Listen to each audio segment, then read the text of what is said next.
बिस्मिल्लाहिर्रहमानिर्रहीम। अस्सलाम वालेकुम। मैं उम्मीद करता हूँ कि आप लोग बिल्कुल खैर ऑफियत से होंगे।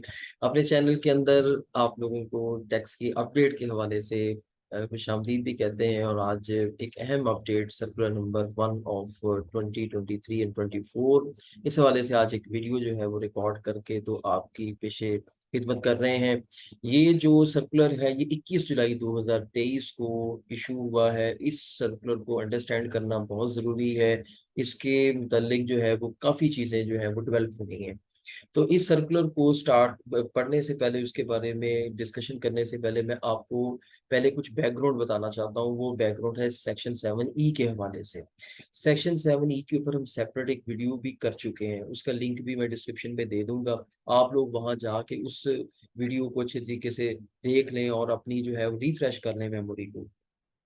यहाँ पे इसको समझने की खातिर थोड़ा सा रिकैप करूंगा कि 2022 के अंदर फाइनेंस एक्ट 2022 के जरिए से एक तरमीम की गई।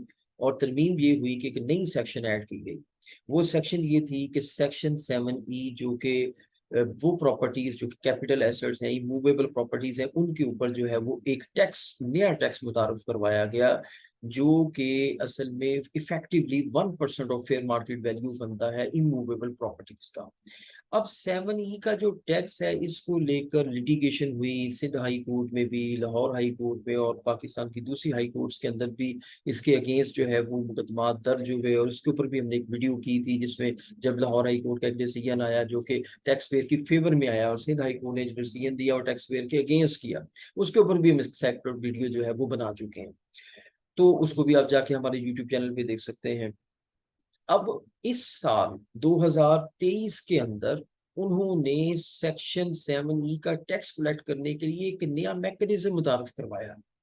मैकेनिज्म क्या मुतारफ करवाया है कि एक सेक्शन होती है जिसको 236C सेक्शन कहा जाता है इनकम टैक्स में, जो कि टैक्स की कलेक्शन की, विद होल्डिंग की एक सेक्शन है, जिसके तहत जो है वो टैक्स काटा जाता है जब आप प्रॉपर्टी को सेल करने जाते हैं। अब FBR ने एक सर्कुलर जो इशू किया है, उसके मुताबिक उस नई जो तरमीम की गई है फाइनेंस एक्ट 2023 के अंदर, जिसमें 236C के अंदर जो है ये एक प्रोविजन ऐड कर दी गई है कि अगर आप कोई प्रॉपर्टी सेल करने जा रहे हैं तो ये चेक किया जाएगा कि क्या आपने 7E का टैक्स पे कर दिया है या वो टैक्स पे नहीं किया।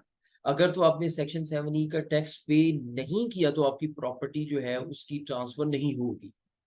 अब इस सिलसिले में पेचीदगी थी कुछ, तो उन्होंने अपने सर्कुलर के जरिए से कुछ समझाने की कोशिश की है, लेकिन ताहाल पेचीदगी तो है। एक नई जो टैक्स पेयर के ऊपर बोझ तो बहरहाल डाला गया है। वो क्या है, मैं आपको भी बता देता हूँ कि टैक्स पेयर ने ये बताना है कि अगर तो उसने 7E का टैक्स पे कर दिया है तो उसने फिर साथ उसका एविडेंस लगाना है। तो फिर रजिस्ट्रार ने या जो ट्रांसफरिंग अथॉरिटी है उसने उसकी जो रजिस्ट्री है वो मुकम्मल करनी है। अगर उसका 7E का टैक्स जो है उसका पे उसने किया है तो उसका चालान वो साथ लगाएगा, तो फिर उसकी जो है वो रजिस्ट्री मुकम्मल होगी। एक ऑप्शन तो है ये। दूसरी ऑप्शन ये है कि अगर उसने टैक्स पे नहीं किया या उसने स्टे लिया हुआ है किसी भी कोर्ट ऑफ लॉ से, तो उसने फिर एक फॉर्म ए फिल करना है। वो फॉर्म ए जो है वो इस सर्कुलर के साथ अटैच है। मैं आपको दिखा देता हूँ कि वो फॉर्म ए किस तरह का नजर आएगा। ये देखिए, certificate for the purpose of section 236C2A to be presented by seller transferor to the registering recording attesting authority for the transfer of immovable property. ये फॉर्म ए वो फिल करेगा, name, address, NT CNIC, location, कौन सा plot है, उसकी land की size, covered area, यानी even आप देख सकते हैं सारी इंफॉर्मेशन जो है वो इसके अंदर नजर आ रही है। ये सारा कुछ वो जो है वो यहाँ पे फिल करेगा। फिल करने के बाद जो है वो ये इसको मुकम्मल करने के बाद यहाँ पे लिखेगा कि अगर चारेबल होता तो 7E वो कितना था, उसकी 7E की अमाउंट कितनी थी, और अगर एक्सक्लूजन है तो वो क्यों है और इसकी रीजन है, और वेरिफिकेशन भी वो अपनी देगा। इस तरीके से वो ये फॉर्म फिल करके तो रेलिवेंट कमिश्नर को जमा करवाएगा। रेलिवेंट कमिश्नर उसको चेक करेगा।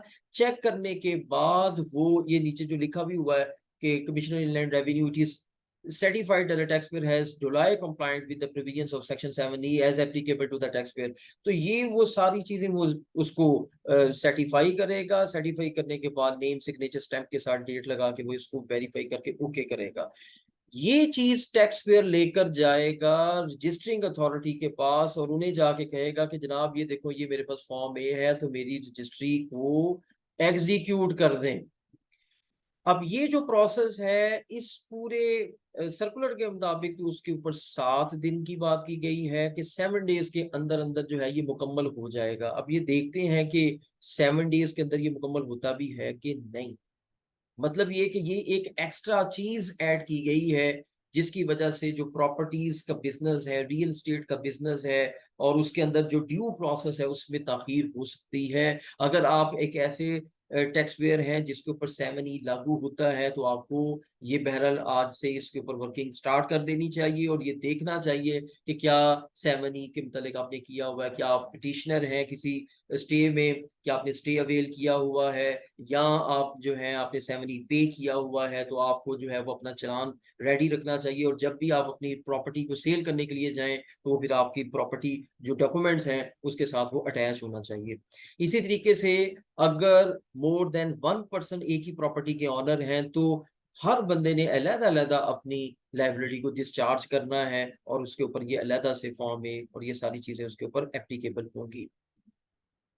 अच्छा, अब जो इस सर्कुलर के अंदर एक आखिरी जो पॉइंट वो ये कि अगर जो पर्सन है वो नॉन एटीएल के अंदर है तो such person is required to pay the due amount of tax payable under section 7E of the ordinance and provide evidence to the transferring authority.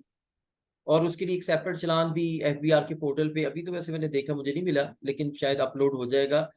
दो चीजें हैं, अगर तो आप एटीएल में हैं तो वो प्रोसीजर जो मैंने भी सारा बता दिया है आपको, और अगर आप एटीएल में नहीं हैं तो फिर आपको वो फॉर्म ए नहीं मिलना जो इसके साथ अटैचमेंट में है, फिर तो आपको पे ही करना पड़ेगा क्योंकि ये वाली चेंज भी जो है ये रिसेंट आई है फाइनेंस एक्ट 2023 के अंदर कि आपको अगर आप नॉन एटीएल हैं तो इस सिलसिले में आपने एक सेपरेट चालान जो है वो पे करना है गवर्नमेंट ट्रेजरी में और वो जब उसका सीपीआर आ जाएगा और वो फिर एक एविडेंस तस्वर किया जाएगा कि आपकी लायबिलिटी जो है वो मुकम्मल हो चुकी है। तो ये सारी चीज है, इसके ऊपर हमने ये एक वीडियो बनाई है, उम्मीद है कि आपको ये पसंद आई होगी। सर्कुलर नंबर 2 भी आ चुका है, उसके ऊपर भी एक सेपरेट वीडियो बना के तो जल्द अपलोड करते हैं। अपना अजीज़ो कारब और अपने इर्दो नुमा के लोगों का जरूर ख्याल रखें और इस यूट्यूब चैनल का भी जरूर ख्याल रखें। अल्लाह ताला हम सब का निगहबान हो। अस्सलाम वालेकुम।